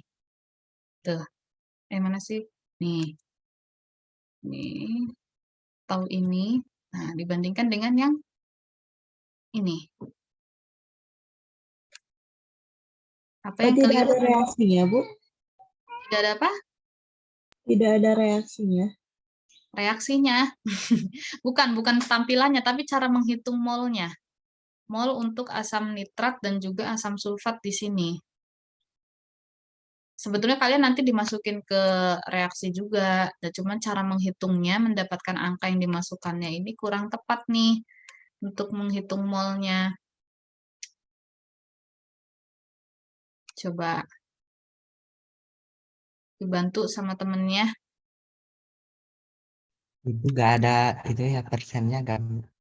Iya, betul Ihsan. Nggak ada persennya, jadi dianggap seperti HNO3 yang dimasukkan itu 5,5 mili ini adalah dengan konsentrasi yang pekat ya, 100% gitu. Padahal ini yang dipakai 65%, sedangkan ini baru yang pekat ya. Ini juga pekatnya kan sebenarnya 98%. Nah, itu keliru. Nanti dalam perhitungan molnya ini kurang tepat. Walaupun nanti saat kita mereaksikan di sini, yang mula-mula reaksi sisa ini, kebetulan reaksi pembatasnya itu naftalen, jadi di sini mau salah pun nggak ngaruh ya. Nah, kalau misalkan angkanya mepet-mepet nih sehingga bergeser reaksi pembatasnya itu jadi HNO3 saat menghitungnya kurang tepat, yaitu nanti kita bisa salah dalam menghitung mol produk atau nanti dapat masa produknya itu salah ya. Itu ya koreksinya di perhitungan. Nah, dari perhitungan ini saya rekap untuk 6 kelompok laporan yang masuk ke saya. Itu jadi masa nitronaftalen, alfa nitronaftalen yang dihasilkan itu di rentang 3,5 sampai paling besar tuh 6,52 yang dihasilkan oleh kelompok 3 ya. Belum tentu besar itu bagus, belum tentu yang hasilnya kecil itu juga bagus, berarti misalnya murni, yang besar itu artinya banyak pengotornya. Nah, itu karena banyak faktor. Nah, itulah yang akan saya baca di pembahasannya gitu ya. Jadi, karena tadi secara teoritis itu hasil dari alfa nitronaftalennya harusnya 6,75 gram ya. Dengan hasil sekian, jadi randomnya itu perhitungan randomnya sudah betul semua. Jadi di rentang 52 hingga 96%. Bagus nih yang 96%. Nah, saya ragu-ragu nih tadinya, randomnya kok tinggi banget gitu kan. Nah, terus yang harus dicek lagi ketika masa produk yang dihasilkan besar, randomnya besar, itu adalah betul tidak gitu kan, senyawa yang dihasilkan itu betul produk yang kita inginkan. Makanya dicek dari titik lelehnya ya. Dari titik lelehnya itu makanya saya bandingkan juga di sini. Nah, titik lelehnya harusnya rentang berapa alfa nitronaftalen, ada yang ingat? 59 sampai 60. 59 sampai 60 atau 61 masih oke. Nah, jadi yang 3 ini dengan produknya yang besar, rendemen yang besar, ternyata titik lelehnya juga masuk rentang. Nah, ini adalah contoh baik yang mungkin kondisi operasinya itu tercapai secara optimal sehingga mendekati secara teoritis. Walaupun saya kayaknya selama praktikum ini baru pertama nih dapat yang yield-nya atau rendemennya bisa sampai 96% ini. Ini bagus ini kalau misalkan secara nilai ekonomis ya, kalau misalnya kita di industri, misalnya kita mau menghasilkan ini, kita pasti pengen yang yield-nya atau rendemennya paling besar. Nah, ada juga nih yang kelompok 4, itu menghasilkan 6,15 ya. Kemudian rendemennya masih agak di bawah dikit, tapi lumayan besar, 91%. Tapi setelah dicek titik lelehnya itu di luar dari rentangnya, 56,5. Walaupun nggak terlalu jauh ya. Ya, tapi tetap bukan, karena titik leleh itu kalaupun dibuat rentang nggak akan terlalu jauh. Mungkin plus minus 2-3 derajat Celcius masih oke ya. Kalau ini kan udah agak jauh ya, sekitar 5.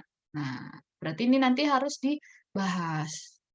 Nah, apalagi yang kelompok 1. Kelompok 1 ini nih saya berharap dengan dia rendemennya kecil, mungkin dia murni nih sampai titik lelehnya tuh benar-benar mendekati gitu ya, mungkin di 59,5 atau 60 gitu.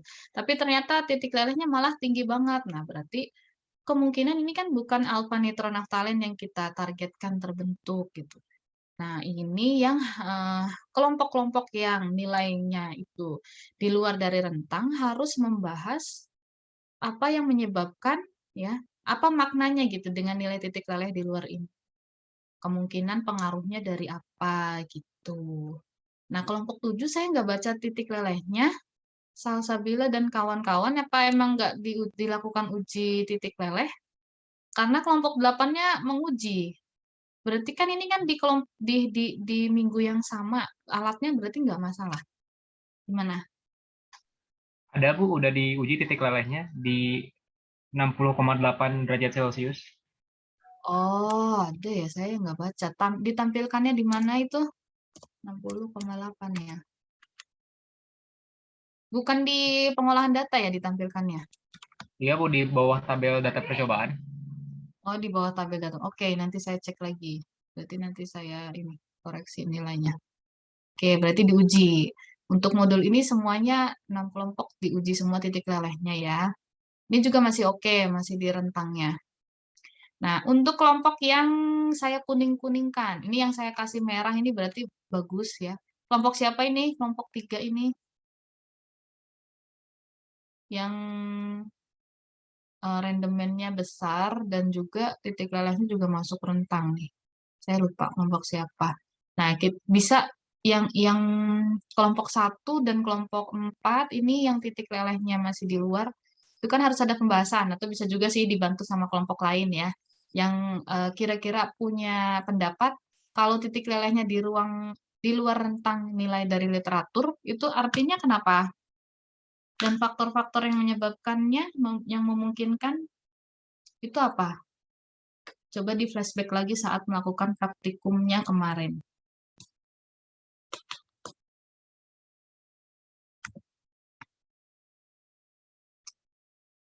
Perlu saya panggil nih kelompok 1, karena jauh banget nih yang kelompok 1 titik lelehnya.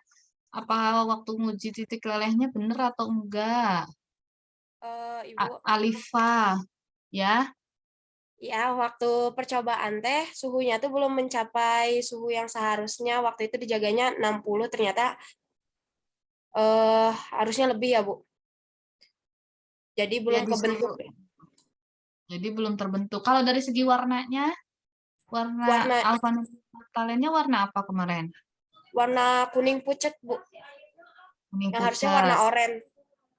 Harusnya oranye sampai kuning kecoklatan gitu ya, bukan kuning pucat.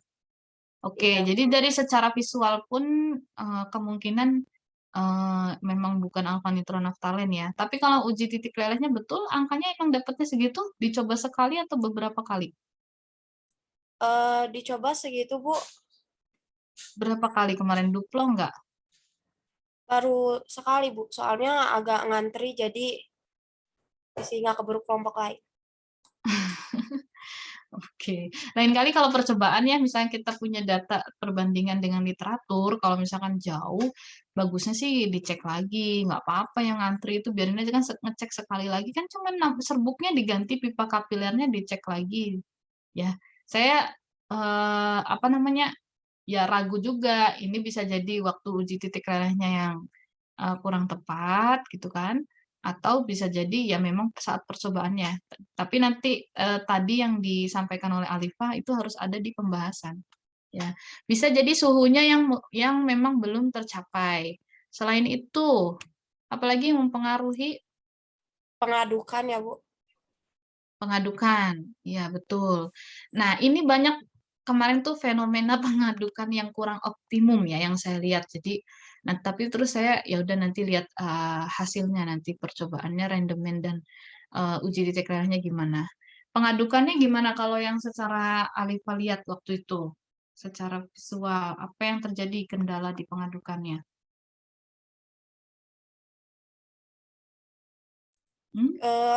Mungkin kurang ke bawah gitu ya, Bu, kayaknya waktu pemasangan alat, jadi yang bawahnya kurang keaduk gitu mungkin, Bu. Kurang keaduk, betul itu, dan itu saya lihat sendiri juga.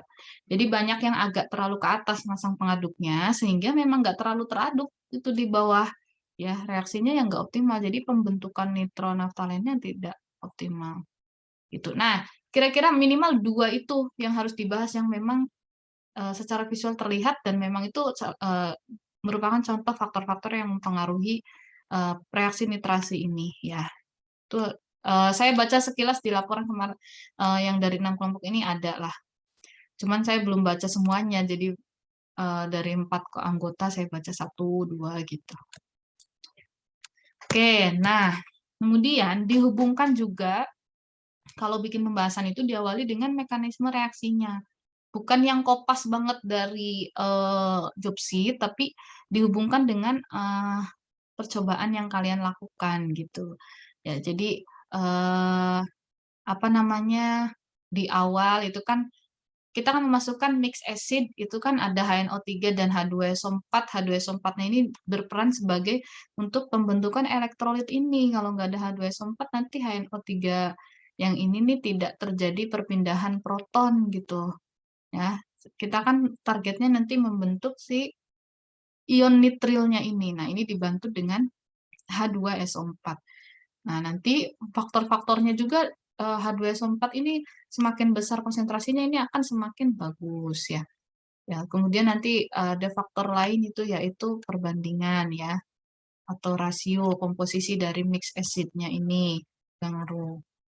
Ya, terus nanti setelah terbentuk ion nitril, itu ion nitrilnya akan menyerang si naftalen bahan baku kita yang kan tadinya kan aromatik ya, cincin seperti ini, kemudian digantikan salah satunya itu dengan ion nitril ya, sehingga membentuk perubahan struktur, kemudian rearomatisasi ya, karena di lingkungannya masih ada H2SO4 juga kan. Nah, jadinya digantikan ini salah satunya itu ada dengan NO3 sehingga disebut dengan alpha nitronaphthalen. Nah, ini sekilas mekanisme reaksi ini bagusnya ada di pembahasan. Jadi nggak cuman langkah-langkah atau prosedurnya aja gitu. Nah, terus reaksinya bersifat endo atau eksoterm. Endo atau eksoterm reaksinya? Eksoterm. Eksoterm. Kemudian masukin asam itu gunakan pipet tetes sedikit demi sedikit. Kenapa? Nggak semua membahas ini. Karena Karena reaksinya teh berjalan perlahan dan tidak terjadi eksplosif. maksudnya apa itu, Ihsan? Kenapa harus perlahan? Kalau misalnya kita kan dapat campuran asam itu kemarin tuh sekitar berapa mili ya? 10 plus 5 sekitar 15-an ya. Misalkan dituang aja langsung semuanya tuh lewat leher yang sebelah kiri itu ke dalam reaktor. Set, apa yang akan terjadi kira-kira?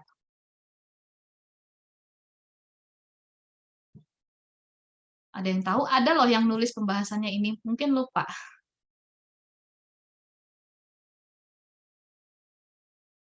Silakan bisa berbagi dengan temannya. Barangkali temannya ada yang nggak tahu. Fungsinya kita memasukkan campuran asam itu tetes demi tetes, sedikit demi sedikit, nggak langsung sekian mili dituang gitu. Ada yang menuliskan itu di pembahasan, mungkin dapat dari literatur lain, tapi mungkin sekarang sudah lupa karena terlalu lama. Yang untuk mencegah penumpukan itu bukan, Bu? Ya, gimana mencegah penumpukan apa? Penumpukan nitril ion. Penumpukan nitril. Terus lanjutin. Nitril ion kan bagus. Nitril ion kan emang kita tujuannya di awal elektro itu tadi elektrofilik tadi itu kan untuk membentuk ion nitril. Nah, tapi kalau terjadi penumpukan tuh artinya apa?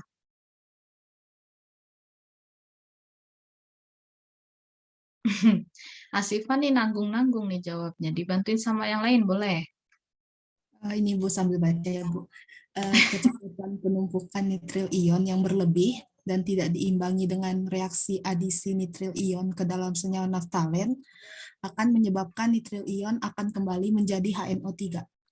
Nah, artinya ya, si reaksi pembentukan nitril ion ini ya dan HNO3 ini dia tuh reaksi kesetimbangan. Kalau nitril ion terbentuk terus tapi tidak dibarengi dengan si nitril ion ini adisi ke naftalen ya, membentuk nitronaftalen, lama-lama nitril ion bisa balik lagi jadi HNO3 gitu penjelasan dari Asif. Terima kasih ya.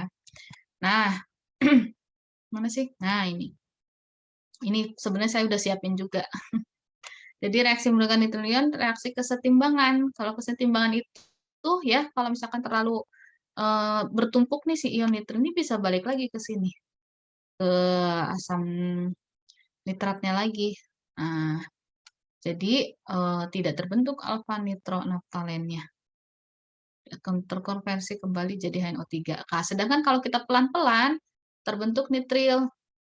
Nitrilnya nanti terbentuk teradisi dengan naftalen jadilah nitronaftalen gitu. Jadi tidak mubazir tertumpuk-tumpuk tapi balik lagi gitu. Jadinya dibuat tetes-tetes ya. Berikutnya dibahas juga tuh, karena ini kan sebetulnya kan praktikumnya sintesis ya. Jadi produk yang dihasilkan itu karakteristiknya seperti apa itu silahkan disampaikan, termasuk nanti dihubungkan dengan faktor apa aja yang mempengaruhinya gitu. Jadi bagus beberapa udah menuliskan warna produk yang dihasilkan seperti apa, kuning pucat misalnya ya. Udah kuning kecoklatan, kalau dari literatur alfa nitronatalin itu warnanya apa, ketika tidak sesuai berarti kenapa. Nah, ya dihubungkan lagi dengan reaksinya yang kondisi operasi atau pengadukan tadi sebetulnya. Ya, efek pengadukan tadi juga udah disampaikan. Kemudian kita set RPM-nya kan di sekitar 120 RPM ya. Sebetulnya makin cepat tuh kalau pengadukan sih makin bagus. Nah, kenyataannya kemarin itu di setting alatnya yang kurang bawah sehingga tidak menyentuh bahan-bahan reaktannya sehingga mungkin reaksinya jadi kurang gitu. Itu terus suhu juga sama, suhu reaksi kalau di job sheet dikasih rentang sekian ya memang harus di rentang sekian reaksinya gitu. Kalau misalkan terlalu panas gitu ya, nanti bisa jadi si reaktannya itu terlarut ya, terlarut tapi tidak membentuk produk yang diinginkan gitu. Kemudian dibahas bagaimana mekanisme reaksi proses kristalisasi, kemudian fungsinya produk nanti udah terkristal itu kan dicuci lagi tapi dengan aqueous mendidih gitu. Adakah yang menulis itu fungsi dicuci dengan aqueous mendidih untuk apa? Ada yang tahu? Halo?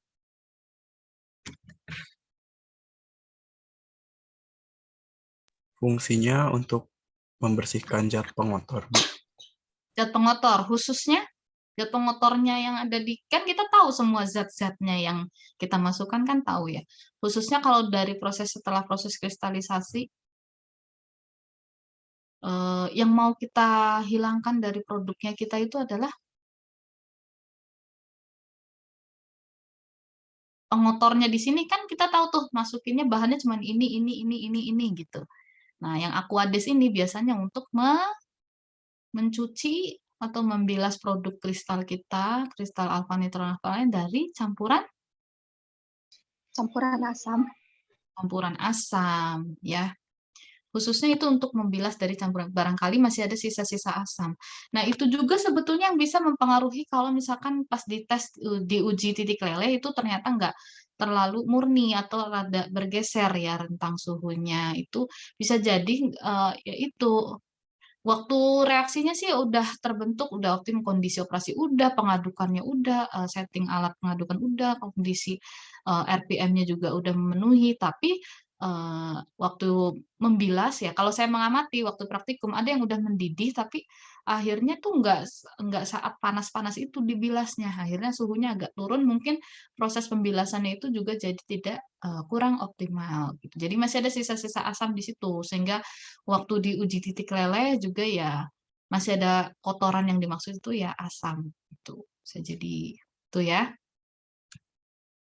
Nah, kemudian faktor-faktor kan kalian udah tahu yang ada di job sheet ya. Ini, nah kenaikan konsentrasi H2SO4 tuh sebetulnya akan meningkatkan yield. Jadi modul yang nitrasi ini itu tadinya dari penelitiannya Bu Rintis, jadi waktu itu divariasikan dan rasio campuran asamnya gitu. Nah, yang kita pakai ini adalah 1:1. Nah, dengan konsentrasi H2SO4 kita ambil 98%, sebetulnya di praktikum di penelitian itu juga dilakukan variasi konsentrasi. Nah, dengan konsentrasi yang tinggi itu ternyata akan meningkatkan yield, makanya kita ambil yang tinggi. Ya, karena dengan konsentrasi yang tinggi ini HNO3 itu terionisasi jadi ion nitrilnya itu akan lebih meningkat. Itu ya.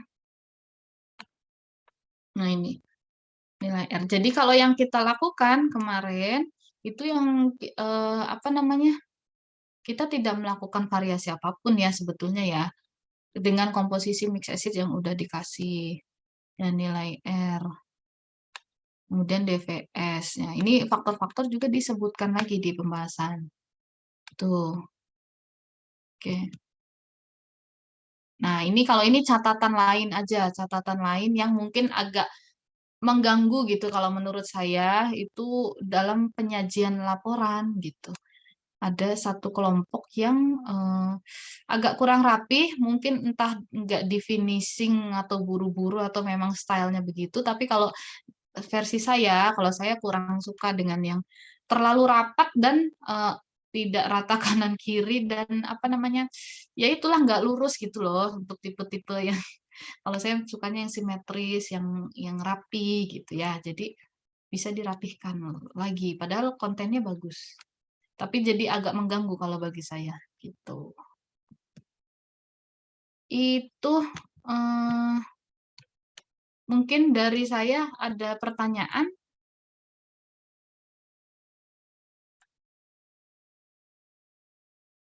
Sudah cukup?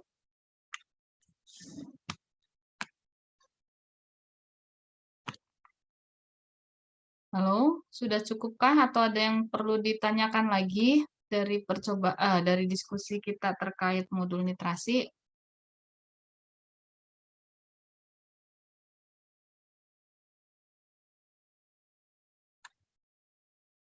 Sudah, Bu, kalau dari saya. Dari saya Sudah ya. cukup, Bu. Oke.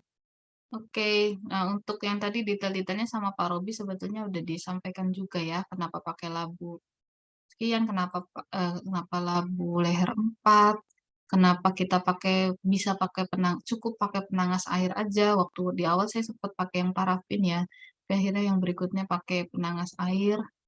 Udah dijelaskan semua sama Pak Robi ya. Tinggal nanti saya selesaikan detail-detail pembahasannya karena nilainya nanti per individu. Pembahasannya beda-beda ya. Sekilas sih kayaknya bagus, tapi yang tadi masukan-masukan dari kami yang mudah-mudahan nanti untuk kalau bikin laporan lagi meskipun di praktikum lain ya itu bisa, apalagi kalian masih kelas masih kelas 1, ini nanti bisa diperbaiki penyajiannya jadi nggak berulang-ulang gitu yang kita kasih masukan nanti lebih fokus ke konten gitu ya. Itu mungkin segitu dari saya. Terima kasih perhatiannya. Kelas 1C silahkan bisa dilanjutkan oleh Bu Sinta. Assalamualaikum warahmatullahi wabarakatuh. Waalaikumsalam warahmatullahi wabarakatuh. Terima kasih Bu Keri atas penjelasan untuk modul sintesis alpha-naftalen ya. Untuk yang modul terakhir adalah sintesis ester dari proses esterifikasi. Kalau misalnya dari pembahasan dari Bu Keri, Pak Robi, dan Bu Retno, tadi kan sudah membahas mengenai modul-modul sintesis bahan lain, tapi menggunakan proses yang mirip seperti penggunaan labu leher 3, kemudian pemanasannya dengan menggunakan penangas air saja atau parafin, fungsinya apa, kemudian penambahan katalisnya secara perlahan itu fungsinya seperti apa, supaya tidak kembali lagi ya reaksinya, karena reaksinya kan bolak-balik. Tapi jalannya perlahan, sehingga untuk penambahan reaktannya juga perlu dilakukan secara perlahan juga. Kemudian untuk yang modul ini saya mau tanya, saya tuh sudah lihat laporannya, tapi untuk kelompok 5, 6, 7, dan 8 di mana ya? Saya nggak nemu. Bukunya udah ya? Ya. Dikirim Boleh ke dikirim, email. dikirim ke email, tapi Udah. saya nggak nemu nih. Iya. Email yang Polban kan ya? Iya, yang Polban. Kayaknya nggak ada. Dikirim ulang ya sekarang. Iya, Ibu. Soalnya 4 kelompok itu kemudian dengan tugas tambahan yang resume artikel jurnal. Itu nggak ada semua. Kecuali kelompok 1, 2, 3, dan 4. Tuh. Saya akan coba bahas dari kelompok 1.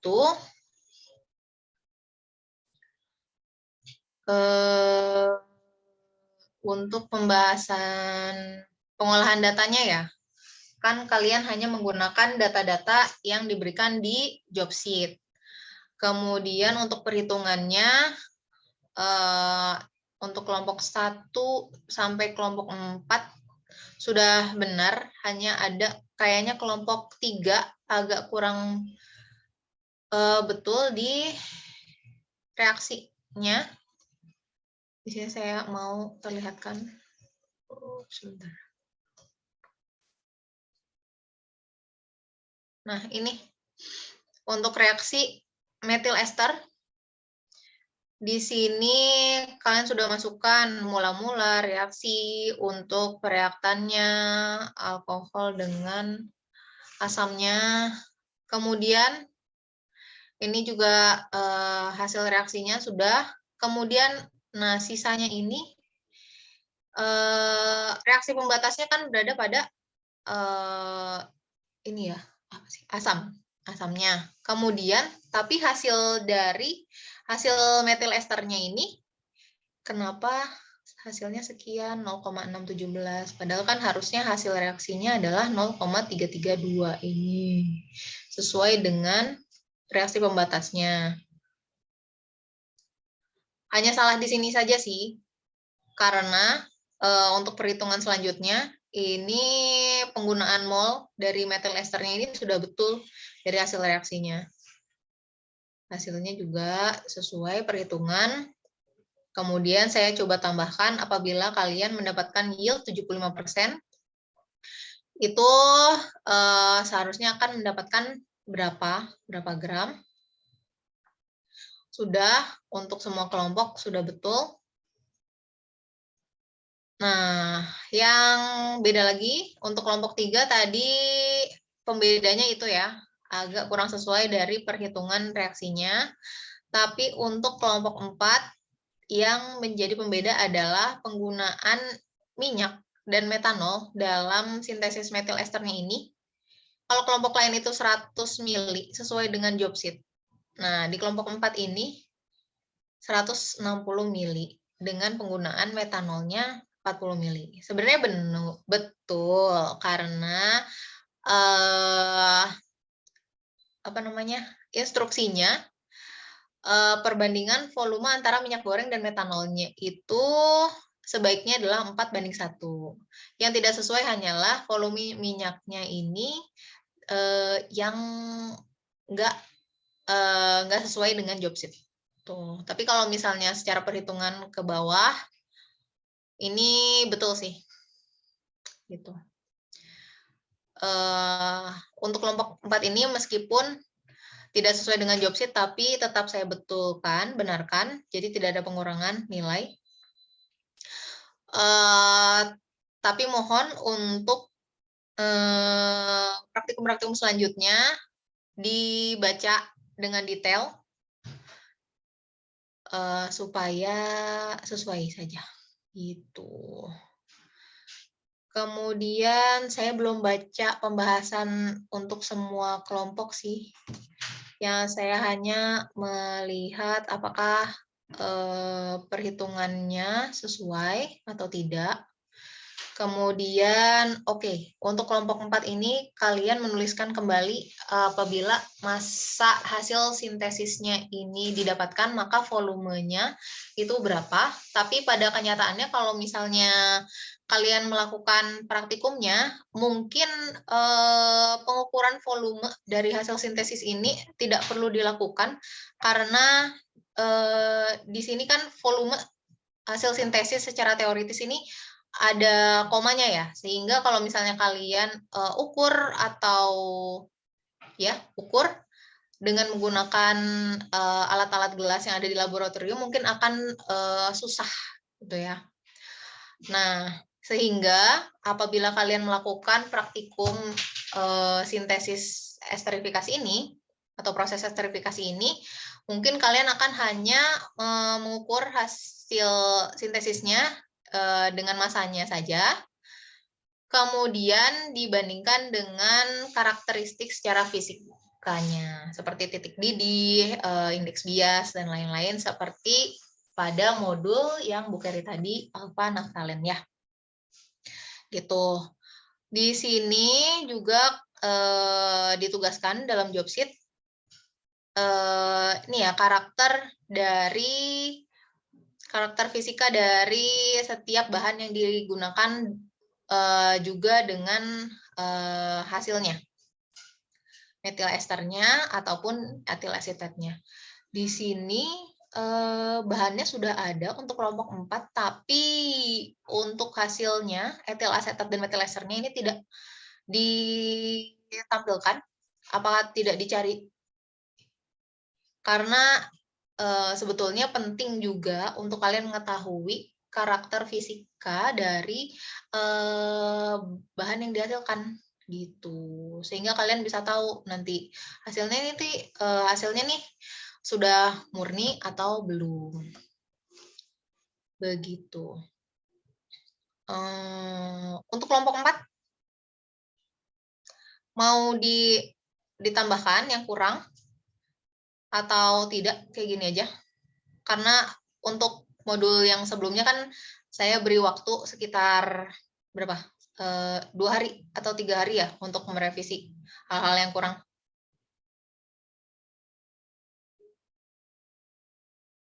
Halo. Kelompok 4, kelompok 3. Kelompok 3 tadi ini kan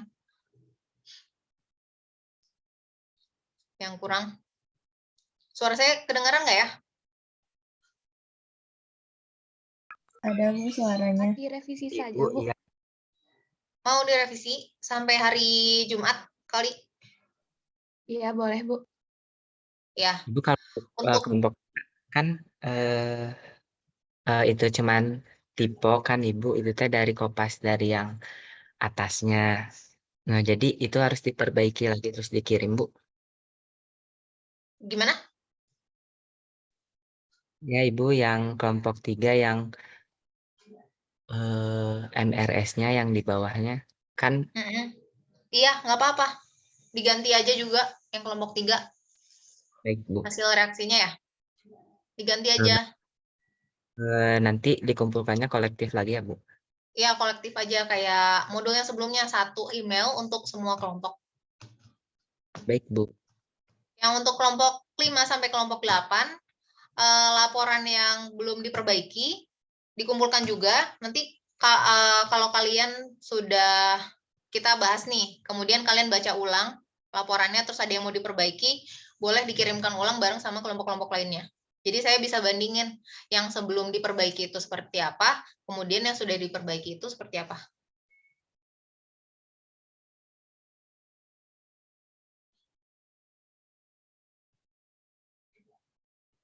Kemudian, apa lagi ya? Apakah semua kelompok dari kelompok 1 sampai 4 ini sudah melampirkan? Kelompok 4 belum melampirkan ini. Apa namanya? Baku syarat mutu untuk metil ester biodiesel berdasarkan SNI. Nah, kelompok 4 ini belum ya. Sudah ya? Belum nih. Oh, ini sudah. Dituliskan ini SNI-nya nomor berapa?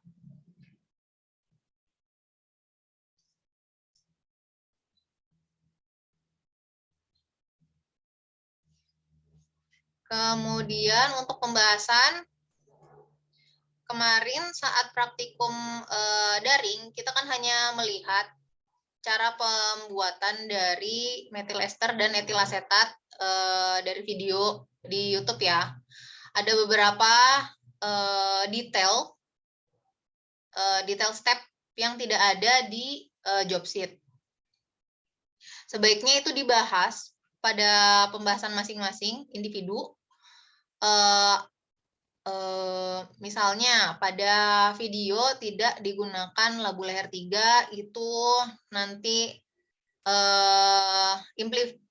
implikasinya terhadap hasil reaksi itu seperti apa, kekurangannya dari cara yang dilakukan, kemudian pencucian menggunakan air mendidih dari hasil reaksi itu fungsinya untuk apa? Itu sepertinya saya ini ya sudah bilang untuk dimasukkan ke dalam pembahasan. Gitu.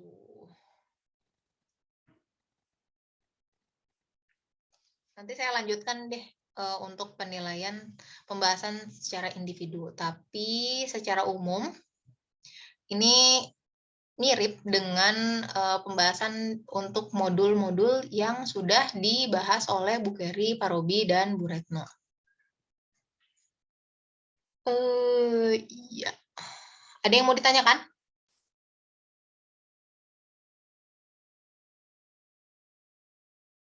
Kalau untuk tugas resume, saya berikan tugas resume artikel jurnal ini supaya kalian bisa mengetahui bahwa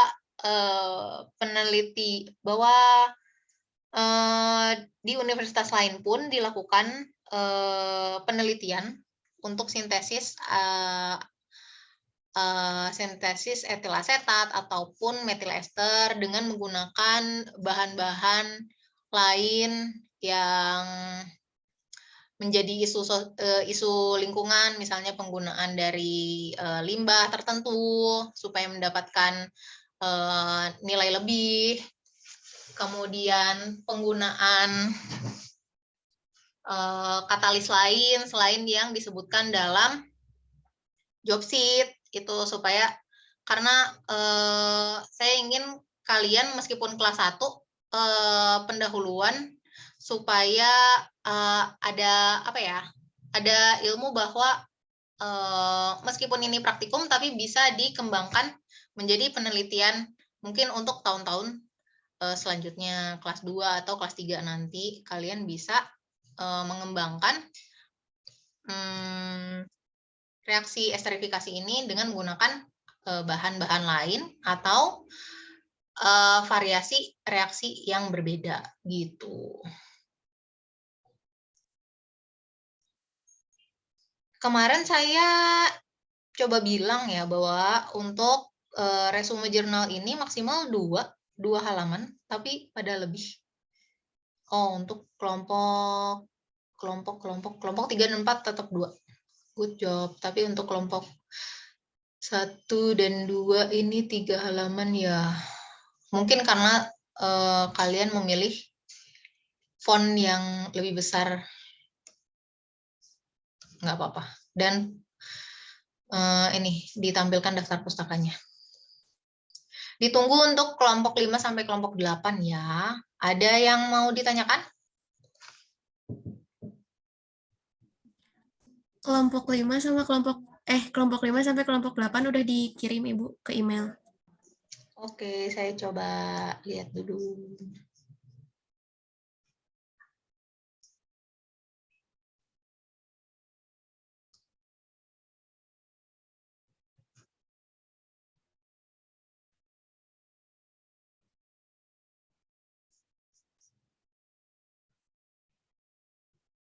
Baik, sudah saya terima ya.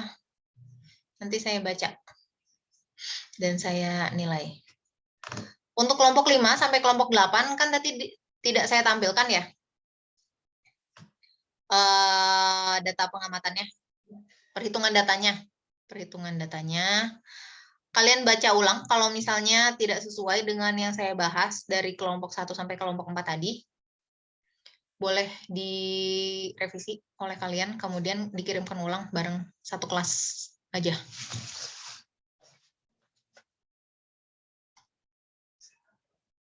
Dari kelompok 1 sampai kelompok 8 ada yang mau ditanyakan?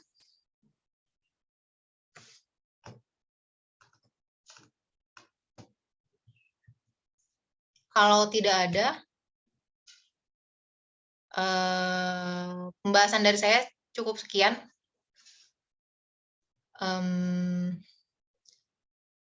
Saya tunggu perubahannya dari laporannya masing-masing. Udah nggak ada yang mau ditanyakan? Baik, saya tutup ya. Terima kasih atas kehadirannya teman-teman. di pembahasan laporan untuk sintesis organik.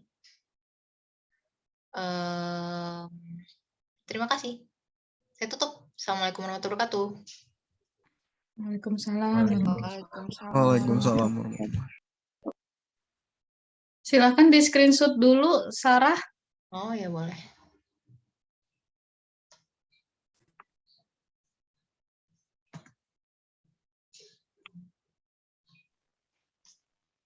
Iya. Pada nggak oke. on cam juga yang lainnya juga. Oh gitu ya. Oh ada nih, Jidan.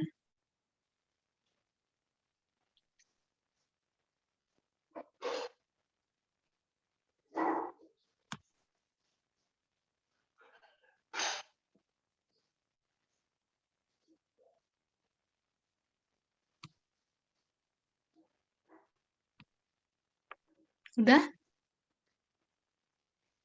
Sudah belum? Sarah udah belum? Belum, Ibu belum semua on cam. Ada yang baru masih kucek-kucek mata tuh kayak Jidan tuh. Baru bangun jangan-jangan. Ayo. Iya, tidur selama tadi pembicaraan. Berasa didongengin kayaknya.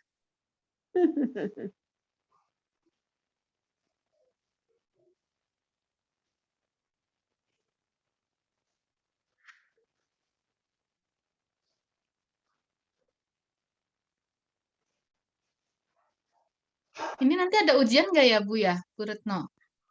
Enggak, kayaknya mepet kayaknya ya. Tapi nggak tahu kita. Nggak tahu kalau minggu depan di ini. Iya, Tanya cuman Pak Ngatin cuman aja. sisa 1 minggu, tapi belum ada info sih ya, Bu ya, ke kita juga. Iya. Nggak tahu. Kalau ujiannya mestinya kalau praktek, ujiannya harusnya praktek, Bu. Biar Iya. kalau ujiannya pakai tulis ya sama aja dengan teori. Iya, betul. Teorinya kan udah ada ujian kan ya. Iya. Itu logikanya begitu, tapi nggak tahu Iya, nanti. betul. Oke, sudah belum, Sarah? Ya udah, Sarah cukup nih, udah lumayan. Ya udah. 1, 2, 3. Slide 2. 1, 2, 3. Udah, Ibu. Ya. Oke. Terima kasih. Ya, selamat pagi. Assalamualaikum warahmatullahi wabarakatuh. Waalaikumsalam warahmatullahi wabarakatuh. In live ya. Terima kasih. In live ya, ya. Terima kasih Bu, Pak. Terima kasih, Bu. Sama-sama. Terima kasih, Bu. Makasih, Bu.